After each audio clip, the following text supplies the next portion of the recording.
Hello fellow YouTubers, welcome back to YouTube Gaming Community number 90. Hope everybody had a great weekend. I know I did. Yesterday we threw a Budweiser house party at the house. I'll be blogging about that on my other channel tomorrow.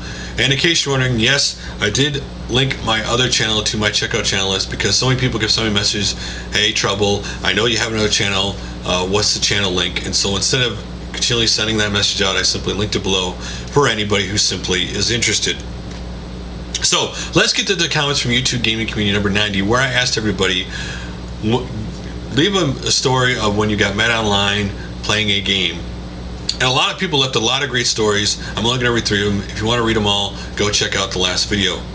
And the first one is from Footloose 20005. The last time I got mad playing a game online was playing SmackDown vs. Raw 2011.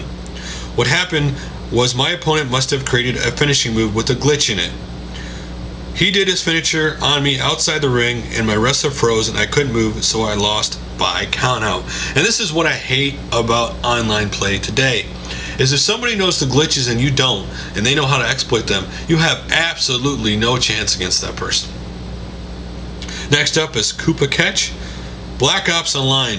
There is times that I play good on a match and then the other team tries to talk bullshit like, you're garbage, effing camper, noob tuber, blah blah blah. I do get mad sometimes, I do mute them, and I try to get back at them. Anyway, I play for fun, I don't play for fame. And I do think this comment relates to a lot of people online, especially playing shooters. I played more Modern Warfare 2 than Black Ops, but when you get on there and you're doing really well, people automatically accuse you of cheating. People automatically, cuss you out, especially during the early hours. If you get on later at night when the older people are on, they're usually on to have fun. It's a lot more funner.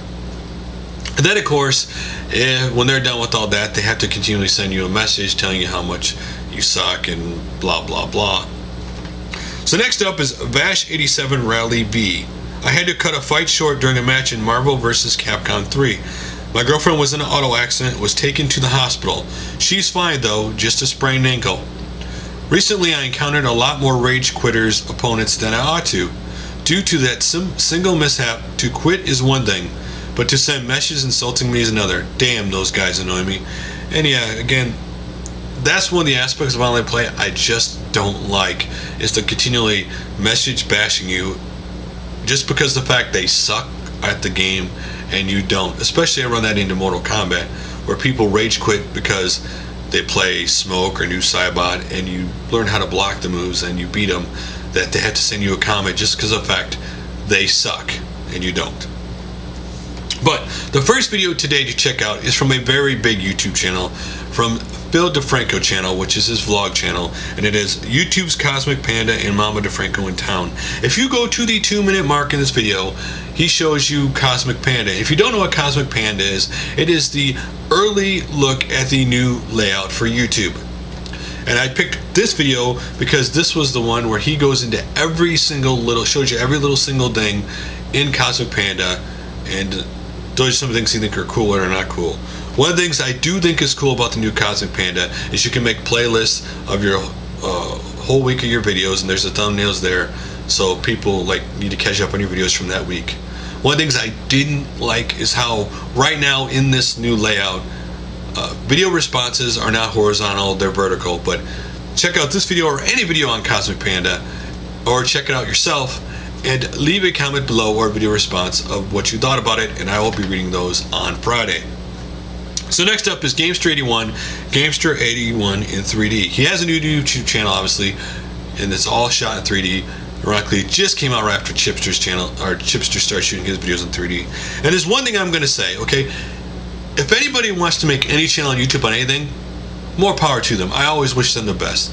I always don't like when people rip on someone and tear people apart because, oh, you're just a YouTube whore because you got a bunch of channels.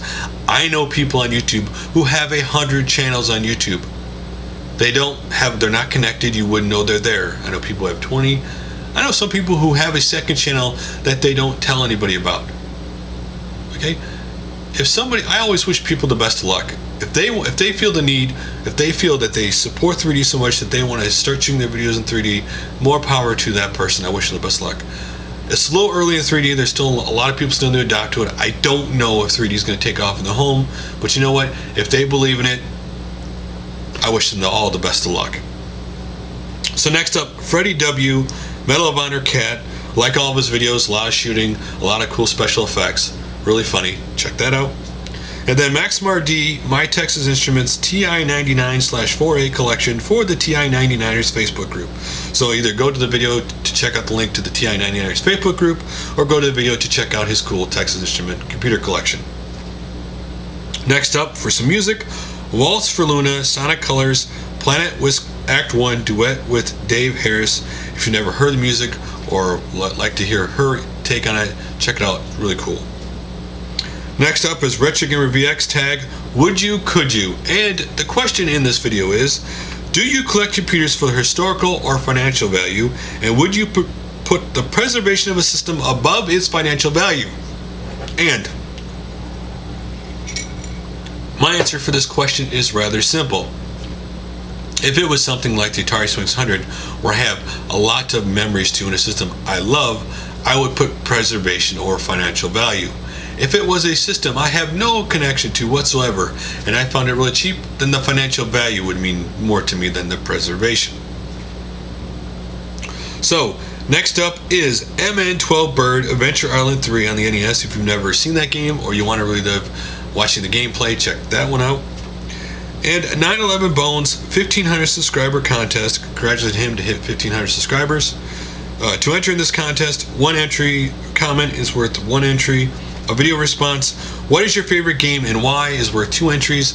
You must be a subscriber and postal costs will be covered.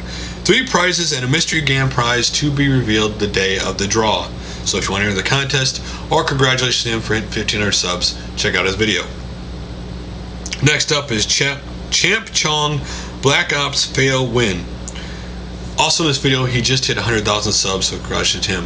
In this, basically the Chomp Show is what basically this video series is called. And in this series, what he does is he has people send him their clips of gameplay. In this one, they have people who failed.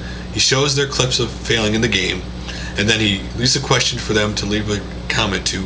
And then at the very end, he shows the comments to a question he asked in the earlier video. So if you're interested, check that out. Next up is PatTheNEsPunk Video Game History Museum Tour Part 1. This was at E3. If you did not see it, check out his video.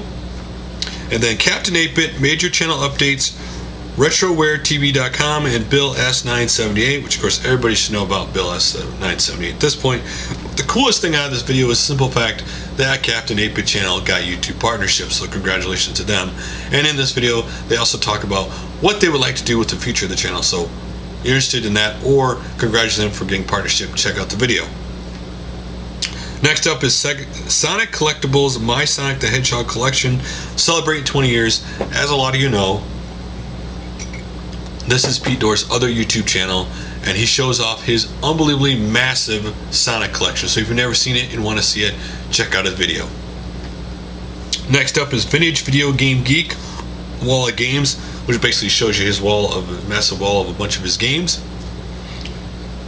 Next up is Retro Basement 8,000 subscriber special, turned up and down miniatage Sandy Ravage tribute. Okay, congratulations to him to hit his 8,000 subscriber special. He has some really cool rock music as he does a montage of mostly Modern Warfare 2 gameplay, and it is a tribute to Sandy Ravage, which is a really big channel on YouTube, which is linked to that channel in his video. Next up is IcyRhythms PS3 exclusive online community dies quickly, but why? So in this video, he talks about PS3 exclusives and asks the question and gives his opinion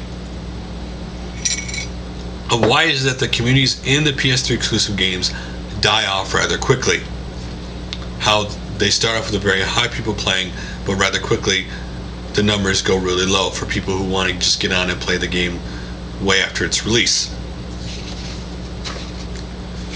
So next up is BrokenGaMezHD, BG's Uncharted 3 beta in-depth review. If you want to see what the Uncharted 3 beta is like, check that out. And then MAMECADE47 Kickman made arcade game. If you've never seen that arcade game, like always, check out his video. And then TheLastGamertube episode 4 Sega Saturn review. if you want to see someone review on the Sega Saturn system, which is a system, quite honestly, I never did own. Next up is Luke Morse 1, Offbeat Racer Arcade ROM board and motherboard, and HNG64. Now, it's really cool that Luke Morse 1 won this arcade board in an auction. It's the one he really wanted. If you want to see what the board looks like, and of course, like always, you know how passionate he is about the arcade video game boards, check that video out. And then Ivan Wilson, 1978, just vlogging 7th of July 2011, where he shows you the video where he's going to start the new shot he's going to shoot from his room for his vlog, and just a quick update, so you should check that out. And then last but not least, Super Bow Bros Killzone 3 #1, No One Likes Me, if you want to see gameplay of Killzone 3. And one thing I have thought about, and I'm seriously thinking about right now with the YouTube community and this channel in general, is after we get to YouTube Gaming Community number 100, of simply dropping the numbers. Because there is a point where the numbers get so high that anybody who sees the video and sees how numbered it is don't want to get involved, because simply they think they missed out too much. And you know, early on when I did the number thing, I knew someday I would have to drop the number. I'm also contemplating on this channel of taking my, you know, my computer life and my arcade life and moving that over to my blog channel, keeping the old ones on here, because I am going to, in the near future, again, right now on Monday we cover the big channels, and right now on Friday we cover the small channels, but I'm contemplating on Wednesday doing one for the medium channels, because it actually has been much easier to do these videos with separating big channels and small channels. And if by doing that and just calling YouTube Gaming Community, I might simply move the other stuff to the other channel just to do that. So if you have an opinion or anything about that, just leave a comment to it. So guys, that's all for this video, so see you guys on Friday.